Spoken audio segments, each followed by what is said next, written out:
The golden sunlight filtered through the narrow streets of Seville, warming the ancient cobblestones as I walked home from work. The scent of orange blossoms lingered in the air, mixing with the distant strum of a flamenco guitar. This was my city, my life, and soon it was supposed to be our future. My name is Clara Morales, a primary school teacher who had spent the past 4 years loving the same man with all her heart. His name was Alejandro Rios. Tall, charming, with a mischievous grin and a voice that could melt the coldest winter. We met at a friend's tapas night and had been inseparable ever since. He wasn't perfect. God knows he had a temper and a frustrating tendency to avoid serious talks, but I believed in the man beneath the flaws. I believed in us. We'd spoken about marriage countless times, even browsed flats together in Santa Cruz. I thought it was only a matter of time before he proposed. That time came on a rainy Tuesday evening, just as I'd given up expecting it. I had been marking homework when he walked into my flat with a bouquet of red carnations and a crooked smile. "I can't wait any longer, Clara," he'd said, dropping to one knee. "Will you marry me?" Tears blurred my vision as I nodded. Yes. 1,000 times yes. He placed the ring on my finger, a delicate gold band with a small sapphire, his mother's, and we toasted with cheap cava and leftover paella. I didn't care about the details. I was his fiancée. I was going to be Señora Rios. The months that followed were a blur of wedding planning and family dinners. My mother cried every time she saw the dress. Alejandro's abuela gave me her pearl earrings. We set a date for early spring, in a chapel overlooking the Guadalquivir River. But somewhere along the way, I began to notice things. Alejandro was distant. Not always, but enough for me to feel it. He worked late more often. He flinched when I mentioned the ceremony. He snapped at small things, like the wrong wine I bought or the flowers I chose for the centerpieces. I tried to brush it off. Cold feet, nerves, the pressure of everything coming together. Then came the night that changed everything. We were at a friend's engagement party in Córdoba. Music played, laughter filled the air, and I was sipping sangria under the stars when I caught sight of Alejandro across the patio. He wasn't alone. A woman stood close to him. Very close. Too close. They weren't touching, but the way she looked at him, like he was hers, sent a chill down my spine. I couldn't hear their conversation, but Alejandro didn't pull away. He smiled. That smile, it was not for me. When he finally noticed me watching, he walked over, his face unreadable. I asked who she was. "Just someone from work," he said, far too casually. I didn't press it that night. But the doubt had been planted, and it would grow like a weed. I had no idea that within weeks, the man who had promised forever would look me in the eye and say the words that shattered me. "You're not worthy of being my wife." The morning after the party in Córdoba, the atmosphere between Alejandro and me was thick with tension.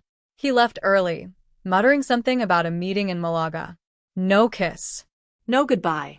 Just the echo of the door slamming shut behind him. I stood in the kitchen, staring blankly at the untouched toast on my plate. My hands trembled as I picked up my phone. I needed to speak with someone, anyone. I dialed my best friend, Lucia, who answered on the first ring. "You sound awful," she said gently. I told her everything. The woman at the party, Alejandro's mood, the way he looked at me like a stranger. Lucia didn't hesitate. "Something's off, Clara. You need to talk to him. Properly. Before it's too late." I knew she was right. That evening, I waited for him, pacing the living room like a prisoner waiting for her sentence. When he finally came home, I could smell the cologne that wasn't the one I'd bought him. His eyes were tired, cold. "We need to talk," I said, my voice firmer than I felt. He sighed, throwing his keys on the table. "If this is about the party, it's not just that. It's everything. You've changed, Alejandro." There was a long silence before he spoke. "Maybe I have." I stared at him, heart pounding. "What does that mean?" He looked away, jaw clenched. "It means I'm not sure this is what I want anymore." The floor felt like it vanished beneath me. I grabbed the edge of the table to steady myself. "You don't want to get married? I don't think you're the right person for me, Clara." His words sliced through me. I could barely breathe. After everything, after 4 years? You've become comfortable, he said, as if it were a flaw. Predictable. I don't feel challenged. Challenged? I repeated, incredulous. You said you wanted peace. A home. A future. I thought I did, but now I see you're not the woman I need. It was cruel. He said it so matter-of-factly, as though I were a pair of shoes that no longer fit. I felt humiliation rising like bile. I gave you everything, I whispered. I changed my plans for you. I loved you. And I appreciate that, he said coldly. But it's not enough. Tears welled in my eyes. I wanted to scream, to throw something, but all I could do was nod, numb. He walked past me, grabbed a suitcase from the closet, and began packing. Just like that. I'll stay at a hotel for now, he said, not meeting my eyes. You can keep the flat. And the ring. The ring. The symbol of everything he promised, now worthless. He left without another word, and I stood in the silence he left behind, unable to move. I collapsed onto the sofa, clutching the ring like a lifeline, the tears finally falling. That night, I didn't sleep. By morning, the grief had turned to fury. No one, no man, was going to break me this way and walk away unscathed. The days that followed were a blur of silence and whispers. Word of our broken engagement spread fast in Cordoba. Some called to offer sympathy, others out of curiosity. I ignored most of them. What could they possibly say that would help? Lucia came over every evening, bringing food I never touched and hugs I didn't know I needed.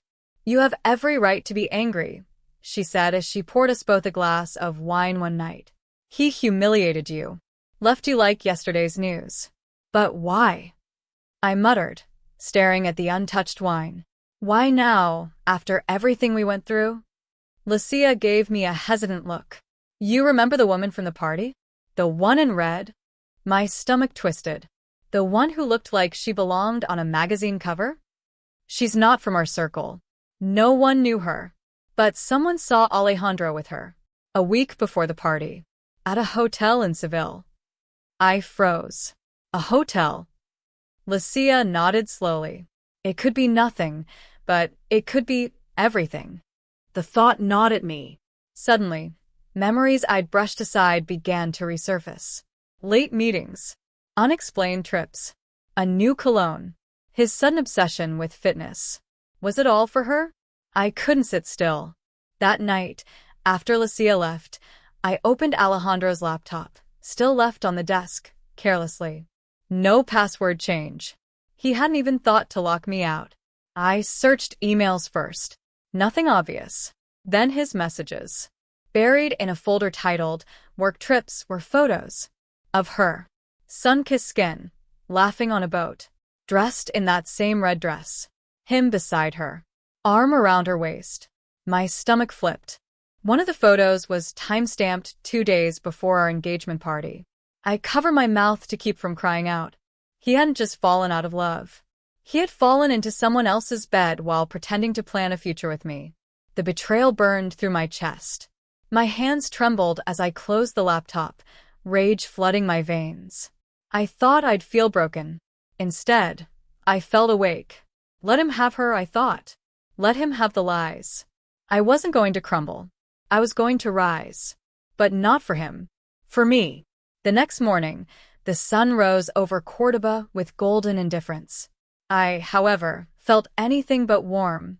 The pain in my chest had settled into something cold, something precise. I no longer wept. I planned. Alejandro hadn't returned home since the night of the party. His things were still scattered in the flat. His cologne lingered in the air like a ghost I wanted to banish. But before I could tear down what remained of him, I needed answers. Closure, not from him, but from myself. I took the train to Seville. It was a spontaneous decision, yet it felt necessary. If they'd been seen there, I needed to see it with my own eyes. Needed to walk the same streets where my trust had been shattered. The hotel wasn't hard to find. Elegant. Discreet.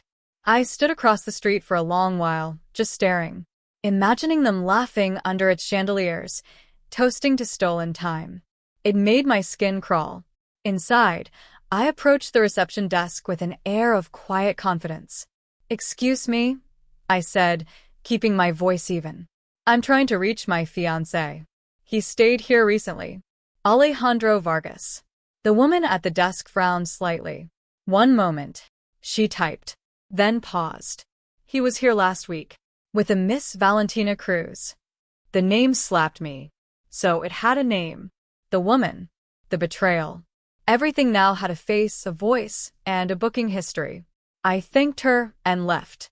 In the plaza outside the hotel, I sat on a stone bench and watched people pass. Tourists, couples, mothers with prams. All of them moving through a world that no longer made sense to me. And yet, amidst the confusion, I felt something shift. I hadn't come to confront him. Or her. I'd come to reclaim myself. To stand where he had betrayed me and say, quietly but surely, that I would not let it define me. That evening, I returned to Cordoba and began packing his belongings. Each shirt folded with methodical calm. Each memory tucked away in a box I would never open again. Lucia helped me carry everything to the hallway. She didn't speak, just held the door while I placed the last box down. I texted him once simply, "Your things are in the hall. Pick them up before the weekend." No anger. No pleading. Just the sound of a woman done waiting. As I locked the door behind me, something inside finally clicked into place. Not closure. Power. And I was ready to use it. A week had passed since I sent the message. Alejandro never replied, but the boxes disappeared overnight. That suited me fine. His silence was the last sound I needed from him. Lucia encouraged me to focus on my art again. "Let it speak for you," she said. So I did. I poured everything into my canvases, anger, grief, betrayal, all twisted into color and movement. My studio became a confessional, each stroke of the brush a release. It was during this time that I received a call from Mateo Delgado, a well-known curator in Madrid. He'd heard about my recent exhibition and wanted to feature my work in a summer showcase. I nearly dropped the phone. "Your latest pieces are raw, honest," he said. "They tell a story." Yes, they did. A story of someone who had burned, but who refused to be reduced to ashes. The opening night in Madrid came quickly. Lucia accompanied me, dressed in black silk, radiant and proud. The gallery buzzed with soft chatter, the clink of glasses, the hum of admiration. People paused in front of my paintings with thoughtful expressions, whispering to one another. And then I heard it, his voice. "Alejandro." I turned slowly, wine glass steady in my hand. He was there, near the entrance, wearing a navy suit and a face he hadn't earned the right to bring. Next to him was Valentina, poised like a painting herself, expression unreadable. He looked at the centerpiece of the exhibition, my boldest work, one painted after my trip to Seville. A skyline bathed in red, two shadowy figures beneath it, faceless and cold. He realized. I approached them, heels clicking against the marble floor. "Didn't expect to see you here," I said coolly. "I didn't know you'd be showing," he replied, clearly rattled. Valentina looked between us, then away. "Well, now you do," I answered, then turned to Valentina. "Beautiful city, Seville. Full of secrets." She stiffened. Alejandro said nothing. There was no scene. No tears. I didn't need them anymore. I walked away before he could speak again, letting him choke on the silence I once begged to fill. Later that night, Mateo raised his glass to me. "You've transformed," he said. "There's something in you now." Strength. Fire. I smiled for the first time in weeks. Real and whole. I had been broken open, yes, but not destroyed. And in that gallery, surrounded by strangers who saw me without knowing the scars, I felt it for the first time. Freedom. The gallery buzz faded into memory, but something had shifted inside me for good. I no longer woke with a hollow in my chest. My days were full. Of paint, of purpose, of possibility. For the first time in years, I wasn't waiting on anyone's approval. Then the letter arrived. It came in a thick cream envelope, my name written in ink that looked almost too careful. There was no return address, but the postmark was from Granada. I stared at it for several minutes before opening it. Inside was a single page. Clara, you deserve the truth. I don't expect forgiveness. But I couldn't leave things like this. Valentina. I froze. My eyes darted over the words, reading and rereading, waiting for some deeper meaning to rise to the surface. Truth? What truth? I turned the page over. Nothing else. Lucia, curious, watched me from the sofa. What is it? I hesitated, then handed her the letter. She read it quickly, then met my gaze. She wants to talk. I'm not sure I care to hear it, I said. But the doubt had already planted its seed. Was there more to the betrayal than I'd thought? Some twisted backstory? Lies upon lies? Lucia shrugged. If you don't want to know, burn it. But if you do, meet her. On your terms. That night, I didn't sleep. By morning, I had made my decision. 2 days later, I was on a train to Granada, the letter tucked into my bag like a relic I couldn't let go of. The city welcomed me with golden hills and narrow, winding streets. I checked into a modest guest house near the Alhambra and waited for the sun to soften into dusk. We agreed to meet at a small cafe by the river. She arrived late. Valentina looked different without Alejandro beside her. Smaller. Older. More real. I wasn't sure you'd come, she said as she sat down. I almost didn't, I replied. There was a silence between us, heavy and strange. Then she leaned forward. I didn't know about you. Not at first. He told me you were separated. That things had been over for months. I laughed, short and bitter. Of course he did. But when I found out, I ended it. I confronted him. He begged me to keep quiet. Said you were fragile. That you wouldn't handle the truth. That word again. Truth. He played us both, she added quietly. And when I saw your exhibition in Madrid, I realized you deserved more than silence. I didn't know what I had expected, an apology, perhaps. A fight. But what I got was something else. A reflection of myself. A woman misled, manipulated, discarded. We parted without fanfare. No forgiveness.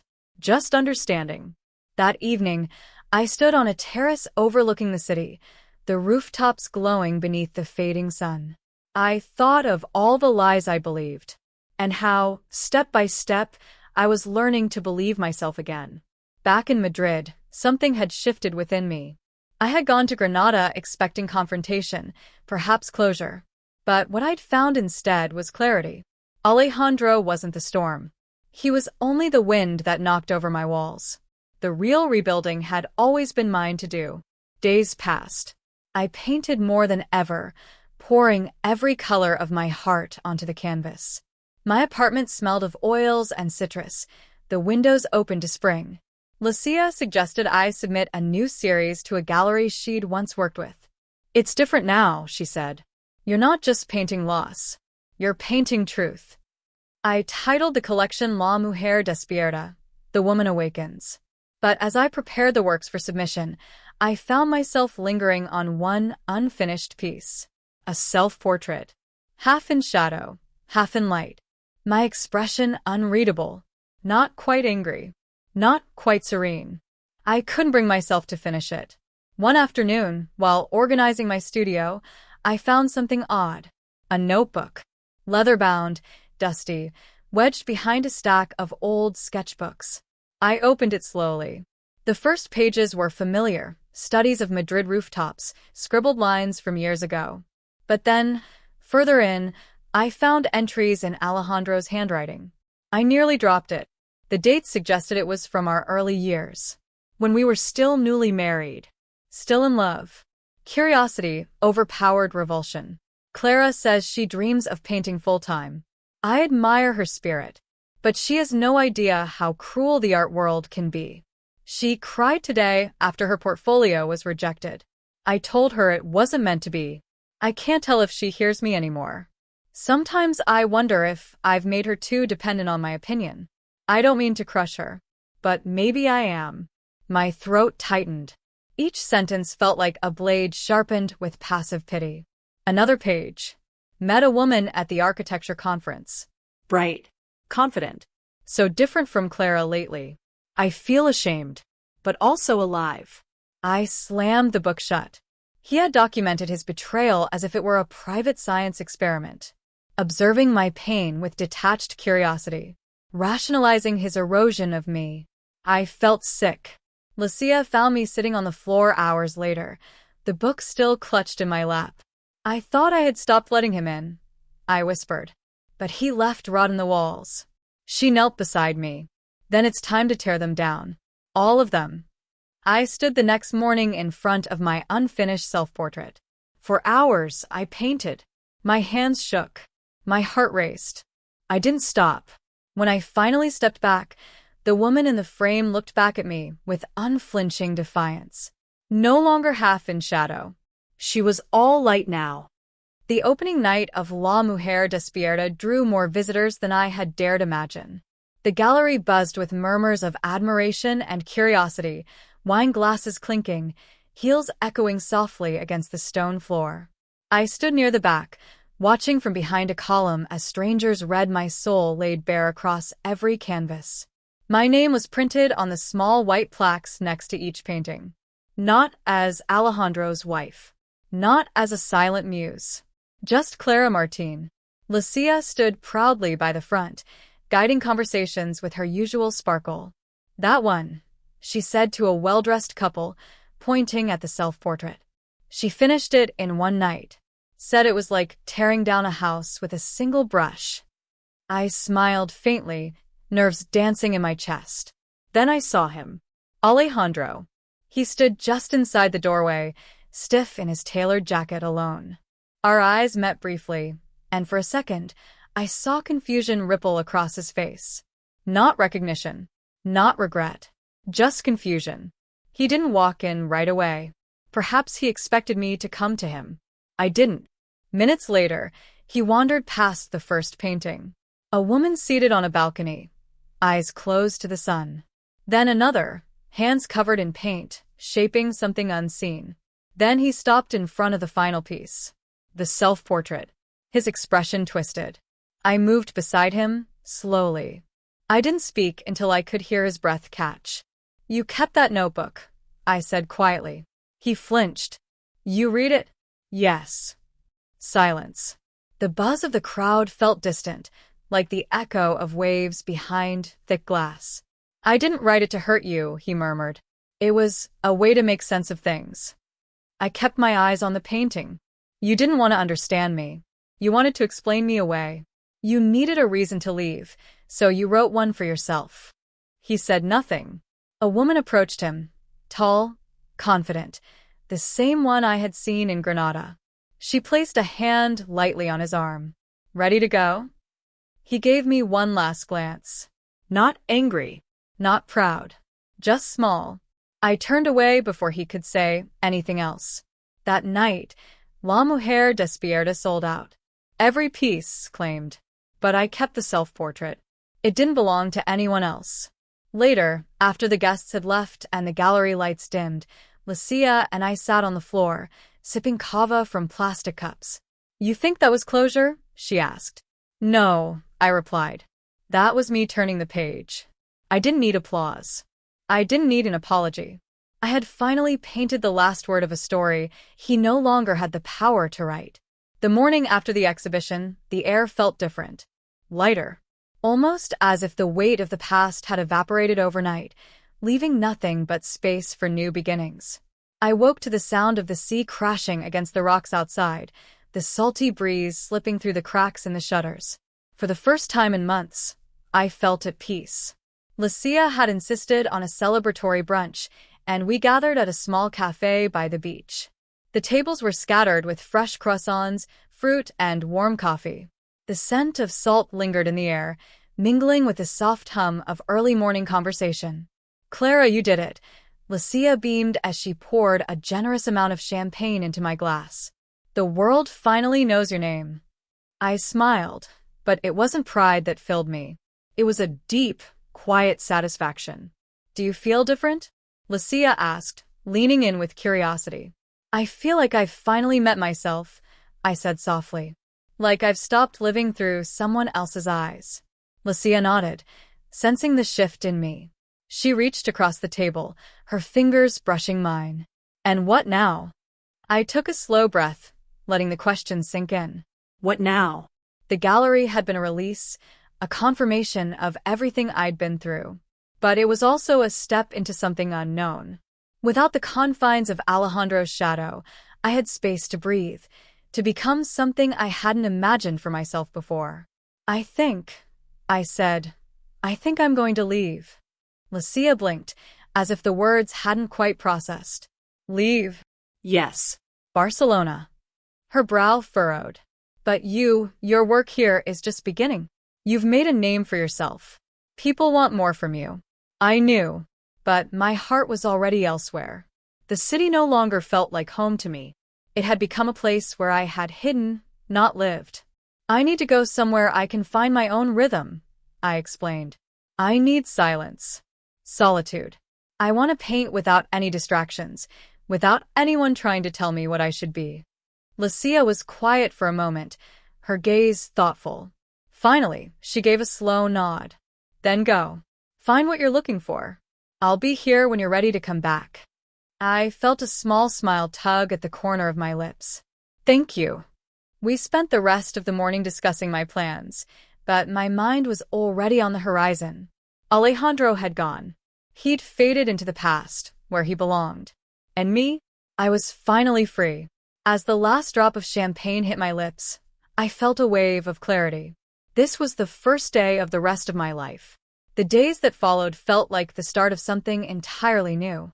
I packed my belongings, leaving behind the life that had once been a cage. The apartment, the gallery, even the memories of Alejandro. Everything began to fade like the last remnants of a dream. My destination was simple. A small village in the mountains, far from the chaos of the city, where I could focus on what truly mattered. The first morning in the village, I woke to the chirping of birds outside my window. There was no honking of cars, no rush of people walking the streets. Just the soft, rhythmic pulse of nature. I walked through the village, my boots crunching on the gravel path, the fresh air filling my lungs. It was exactly what I had imagined: peace, solitude, and space to think. To create. In the evenings, I would sit on the porch, paintbrush in hand, and lose myself in the strokes of color. Each brushstroke felt like an act of defiance, as if I were painting away the remnants of my past, layer by layer. Over the next few weeks, I found a rhythm. It wasn't the frantic pace of the city, nor was it the chaotic rush I had once been accustomed to. It was gentle, quiet, measured. Lucia kept in touch, her messages filled with updates from Barcelona, but her words were always warm and encouraging. I shared my progress with her, the paintings that were slowly beginning to take shape. One afternoon, as I stood on the edge of the village, gazing out at the distant mountains, I realized that I had become someone new. I wasn't the woman Alejandro had tried to shape, nor the person who had hidden behind the walls of the gallery. I was just me, Clara. For the first time in a long while, I was truly living. Not for anyone else, but for myself. And it was enough. The phone rang one evening as the sun began to set, casting long shadows across the floor of my studio. I glanced at the screen and saw Lucia's name. Clara, she said, her voice soft but filled with excitement. I have good news. Your work, it's been picked up for an exhibition in Paris. They're asking for you to be there. What do you think? Paris. The thought of it stirred something deep inside me. For a moment, I was silent, the weight of the decision pressing on my chest. I had found peace in this small village. I had found myself. But maybe it was time for me to share my art with the world. I'll go, I said, finally. It's time. And as I hung up the phone, I knew that this was only the beginning. The world was waiting, and so was I. This time, it was on my terms.